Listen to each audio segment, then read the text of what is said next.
बॉलिवूड अभिनेता विक्रांत मॅसीने सोशल मीडियावर अभिनयातून ब्रेक घेत असल्याची घोषणा केली आहे, ज्यामुळे अनेकांना मोठा धक्का बसलाय.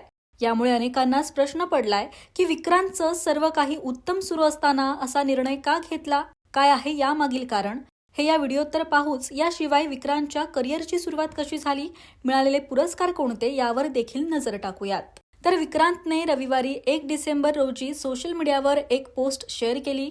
त्याची ही पोस्ट वेगानं व्हायरल होत आहे. या पोस्टमध्ये त्याने अभिनयातून ब्रेक घेत असल्याची घोषणा करून चाहत्यांना मोठा धक्का दिलाय. विक्रांत मॅसीने 2004 मध्ये कहा हूं मैं या टीव्ही शोमधून करिअरला सुरुवात केली होती. यानंतर त्याने धर्मवीर, बालिका वधू आणि कुबूल है सारख्या अनेक टीव्ही शोमध्ये सुद्धा काम केलं. आपल्या दमदार अभिनयानं सिनेमांमधील पात्रांत जिवंतपणा आणला. यानंतर त्याने 2013 मध्ये लुटेरा या चित्रपटातून बॉलिवूडमध्ये पदार्पण केलं. या सिनेमात त्याने देवदास मुखर्जीची भूमिका साकारली होती. आपल्या 20 वर्षांच्या प्रवासात विक्रांतने अनेक चित्रपटांमध्ये काम केलं. त्यातील काही हिट तर काही फ्लॉपही ठरले. पण गेल्या वर्षी रिलीज झालेला 12वी फेल हा त्याच्या आयुष्यातला मोठा टर्निंग पॉइंट ठरला. या सिनेमानं विक्रांतला अचानक यशाच्या उच्च शिखरावर नेऊन ठेवलं. नुकताच प्रदर्शित झालेला द साबरमती रिपोर्ट हा चित्रपट सुद्धा चांगला जमजमवतोय. या चित्रपटाने 22 कोटी रुपयांची कमाई केली. गोधा घटनेवर आधारित हा चित्रपट यूपी, गुजरात आणि मध्य प्रदेशात करमुक्त घोषित करण्यात आलाय. तर असं सर्व काही उत्तम चालू असताना विक्रांत मॅसीच्या या पोस्टनं चाहत्यांना आश्चर्यचकित केलंय. आता विक्रांतला मिळालेले पुरस्कार नेमके कोणते हे पाहू. गेल्या वर्षी प्रदर्शित झालेल्या त्याच्या 12वी फेल या चित्रपटात विक्रांतने IPS मनोज कुमार शर्मा यांची भूमिका साकारून खूप कौतुक मिळवलं होतं. ऑगस्टमध्ये प्रदर्शित झालेल्या फिर आई हसीन दिलरुबामध्ये रिशूच्या भूमिकेने सुद्धा त्याने प्रेक्षकांची मनं जिंकली. त्याच्या द साबरमती रिपोर्ट या नव्या चित्रपटाला प्रेक्षकांकडून आणि पंतप्रधान मोदींकडून सुद्धा दाद मिळाली. विक्रांतला इफ्फी 2024 मध्ये पर्सनॅलिटी ऑफ द इयर हा सन्मान मिळाला.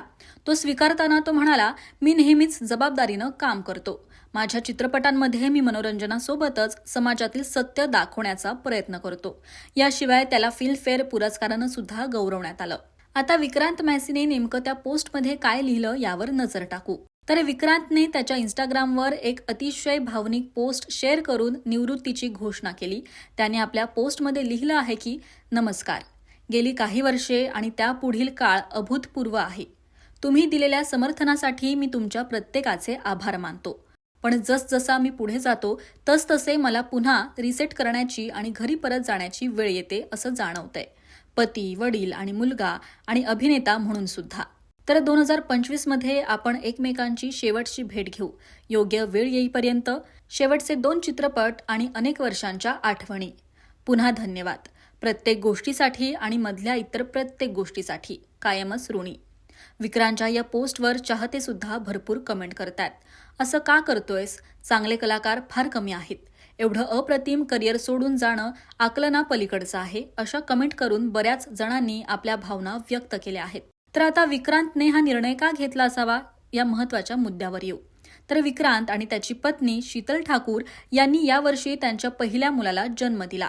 वैयक्तिक आयुष्याला प्राधान्य देत त्याने पती, वडील आणि मुलाच्या जबाबदाऱ्या पार पाडण्याचा निर्णय घेतलाय.